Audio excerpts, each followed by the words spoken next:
आपका एक लाइक और एक कमेंट हमें अगली वीडियो बनाने में थोड़ा मदद करता है, तो प्लीज़ लाइक कर दें एंड कमेंट कर दें। अगर चैनल पर नए तो प्लीज़ चैनल को भी सब्सक्राइब कर दें। दिल्ली एक बहुत ही खूबसूरत जगह है, शायद इसीलिए दिल्ली को दिलवालों की शहर कहा गया है। अंशिका दिल्ली जैसे खूबसूरत शहर में रहती है और उसका भी दिल खुशनुमा और मस्त मौला है। अंशिका जिस स्कूल में पढ़ती है उसमें उसके ढेर सारे दोस्त लड़के और लड़कियां हैं। अंशिका प्राइवेट स्कूल में पढ़ती है, इसीलिए उसके व्यवहार और व्यवहार में दिखावा भी है। अंशिका के स्कूल के बराबर एक सरकारी स्कूल है जो लड़कों का स्कूल है। अंशिका के घर के पास में एक रुद्र नाम का लड़का रहता है जो उस सरकारी स्कूल में पढ़ता है। रुद्र अंशिका को मन ही मन चाहता है, उसका स्कूल आते जाते पीछा भी करता है और सोचता है कभी अंशिका को उसके मन की बात समझ आए, किंतु अंशिका इन सब बातों से बेपरवाह अपने आप में मस्त रहने वाली लड़की है। रुद्र अब दिन प्रतिदिन उसका पीछा करता है, कभी पैदल तो कभी बस में, और जब मौका मिलता तो वो उसके सामने आ जाता। अंशिका पड़ोस में रहने के कारण उसे जानती थी और मुस्कुराकर चल देती थी। इससे रुद्र और उसके प्रकृति आकर्षित होने लगा। दिन प्रतिदिन ये आकर्षक और बढ़ता गया। धीरे धीरे अंशिका को भी एहसास होने लगा कि रुद्र उसके प्रति भाव करता है, वो मुझसे मन ही मन प्रेम करता है। किंतु अंशिका रुद्र के सामने नज़रअंदाज करती। अंशिका ने रुद्र के सामने काफ़ी नज़रअंदाज किया। फिर अंशिका का हृदय भी मानो हृदय है। धीरे धीरे अंशिका के हृदय ने भी रुद्र के लिए जगह बना लिया। अब वो कभी चाट पकौड़े खाते नज़र आते, तो कभी आइसक्रीम, तो कभी पार्क में बैठे। धीरे धीरे दोनों की पढ़ाई चलती रही। दोनों ने बोर्ड का पेपर दिया और इतने अंकों से पास नहीं हुए जितने की आवश्यकता बड़े कॉलेज में दाखिला लेने की होती है। दोनों ने ओपन कॉलेज में दाखिला लिया।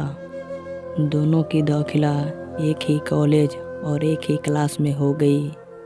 अब इसके कारण दोनों में नज़दीकियाँ और बढ़ती गई।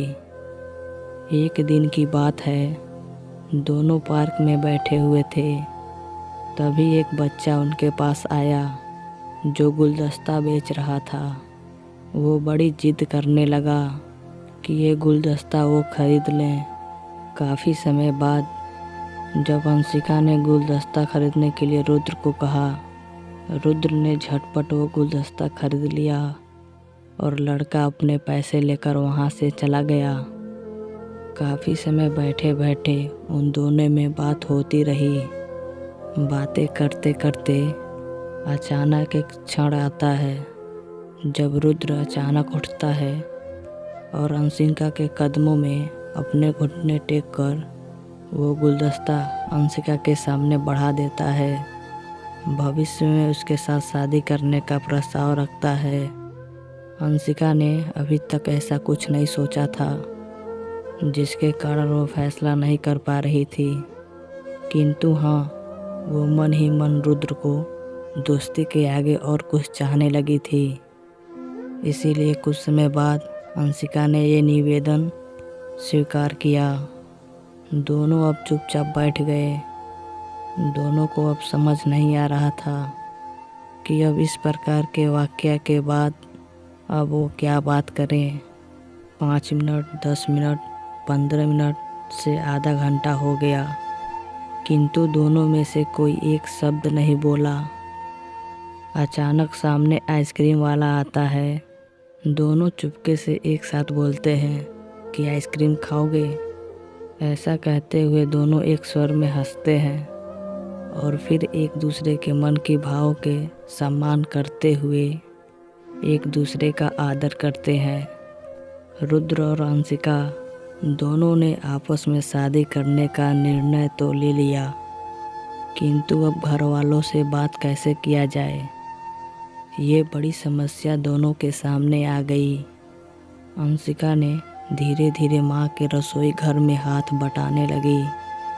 उसी दौरान अंशिका ने अपनी मन की बात अपनी माँ से बताई। अंशिका के माँ ने सब बातें सुनी और कुछ दबाव नहीं दिया। इधर रुद्र की हालत अंशिका से भी और ख़राब थी। वो ये नहीं सोच पा रहा था कि अपनी मन की बात वो अपने माता पिता से कैसे कहे। रुद्र ने इसका एक तोड़ निकाला। उसका भाई हर्ष, जो प्राइवेट नौकरी करता था, उसके माध्यम से ये बात माता पिता के सामने रखा गया। माता पिता पारंपरिक सोच वाले थे। वो इस प्रकार विवाह को नहीं स्वीकार करना चाहते थे। उन्हें गांव समाज का भय था, इसलिए उन्होंने इस विवाह को अपनी सहमति नहीं दी। रुद्र, जो अब अंशिका के सामने अपना भविष्य देखता था, न जाने उसके साथ वो जीवन के कितने सपने देख डाले थे।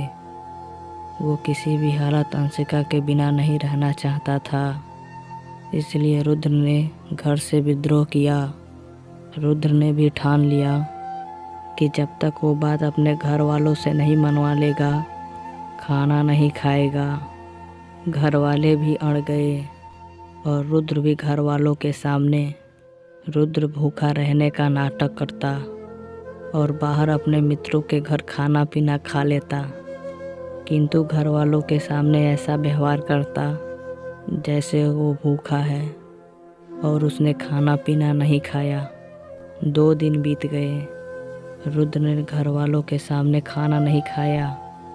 अब घर वालों को चिंता होने लगी कि वो कैसे इस मुसीबत से छुटकारा पाए, इसलिए घर वालों ने रुद्र की बात मानने के लिए सहमति जताते हैं।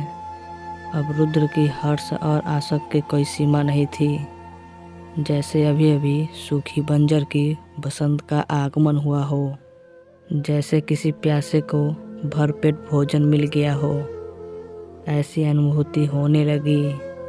समय और लगन देखकर उन दोनों का विवाह करवाया गया। दोनों अपने वैवाहिक जीवन में काफ़ी खुश रहने लगे और लोगों के लिए एक आदर्श बन गए। लोग और समाज दोनों को प्यार को देखते हुए उनका आदर और सम्मान करते। दोस्तों, उम्मीद करता हूँ कि आपको रुद्र और अंशिका की ये कहानी पसंद आई होगी। अगर ये कहानी पसंद आई होगी तो प्लीज़ लाइक कर दें, कमेंट कर दें। अगर चैनल पर नए तो प्लीज़ चैनल को भी सब्सक्राइब कर दें।